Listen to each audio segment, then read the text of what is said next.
most brands don't fail because they don't work hard. They fail because they don't work smart. Are you really maximizing or are you optimizing your marketing strategy? One will burn you resources, the other will print you money. Step one of making sure you're actually maximizing instead of optimizing is you want to define the difference clearly between the two. So I want to quickly just define the difference quickly between maximizing and optimizing. So for maximizing, it means more ads, more spend, more content, more features. The mindset is how do you squeeze the absolute most out of everything? Often leads to diminishing returns. As the more you do, obviously you get less returns. So obviously at one point, it wouldn't be worth doing it. Kind of supply demand curve, you want to get right on the equilibrium on your pretty much your CAC. You want to keep it out. Anyways, so optimizing equals better. So better targeting, better systems, better messaging. The mindset is how do you get the highest ROI from the least effort? So this compounds over long term.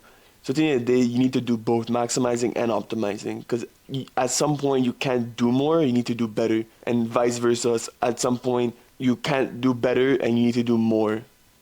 That's kind of like what's economically feasible for the campaign and the brand and actually your lead flow to keep your business afloat and keep the brand going and not having to freaking raise 200 funds of 200 C rounds, A, B, C, D, D, D, 5, the whole alphabet rounds of investor funds just to have your business. You should only raise 1 or 2 funds and then you should be able to be profitable if you actually know how to run a business. All right, so why most beginners try to maximize? So they obviously copy the big brands with their big budget. They think volume equals success. They're addicted to the vanity metrics of impressions, followers, and views, which don't matter. The only thing that matters is how many sales you get and how much money is in your bank account.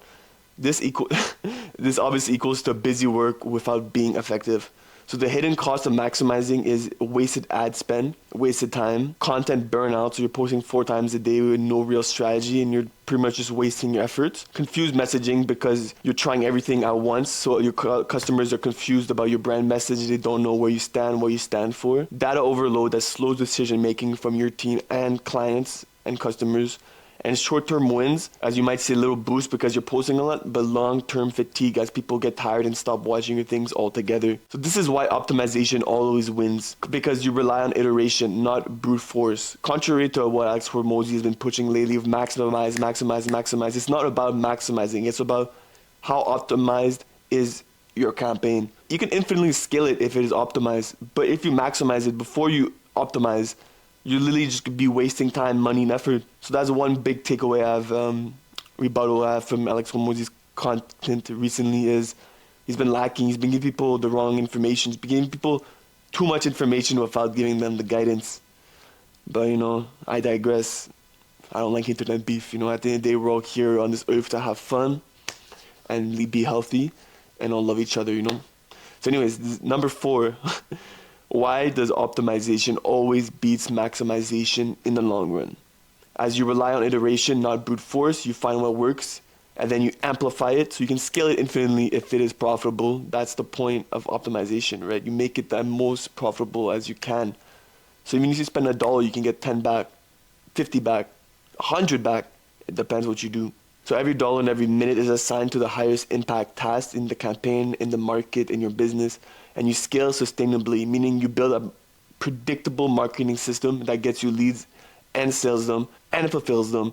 So you can literally just chill and keep pumping it out and just keep hiring the same pods and pods of qualified employees to keep the system going. So I can give you guys some real examples of a big companies have done this. So if you're running 20 Facebook's ad variations with no clear hypothesis, that's a lots of data, little insights. So an optimized version of that maximization that I just said would be testing 3 ad angles, keeping the winner, and then scaling the winner, and then continuously improving the funnel through testing more and more ads, funnels, and angles, and takes. So instead of bombarding 20 freaking Facebook ads right away and maximizing what? You haven't even optimized nothing. There's nothing to maximize. It's not about how much you do, it's about how well you do what you do. Anyways, the optimization flywheel is this. You test one variable, measure the right metric, not a vanity, identify the winner, scale, and then you repeat. I'll say it again, take notes.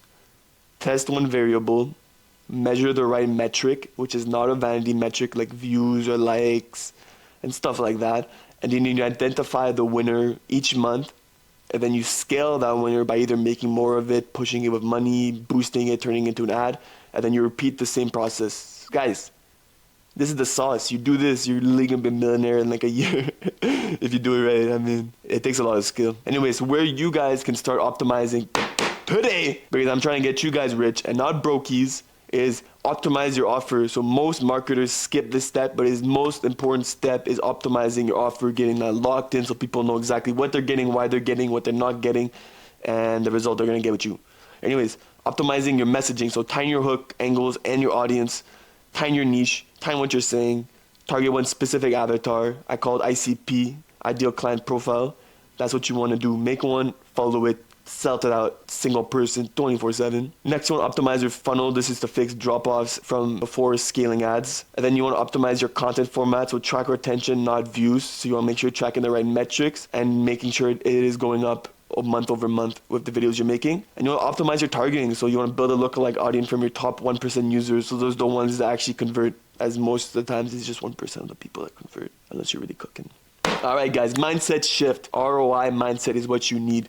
Don't ask, how do I do more? Ask, what is the one thing that gives me the highest return right now? Focus beats volume every single time. Taking 3 months to make one YouTube video is for sure gonna get that YouTube video more views than if you made a YouTube video in a single day and just posted it. Because the amount of effort is substantially more in the 3 months. You planned for a month, you shot for a month, you edited for a month. It's a production, man. This ain't no baby thing, yo. This ain't no TikTok. Anyways, if you want deeper breakdowns on scaling content, ads, and funnels, subscribe. I break this down every single week.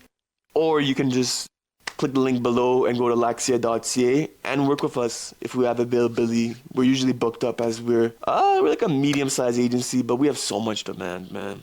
But anyways, I'll catch you guys next week. Go make some more money. Go get rich. Stop being a brokey. Let's go. Bye-bye.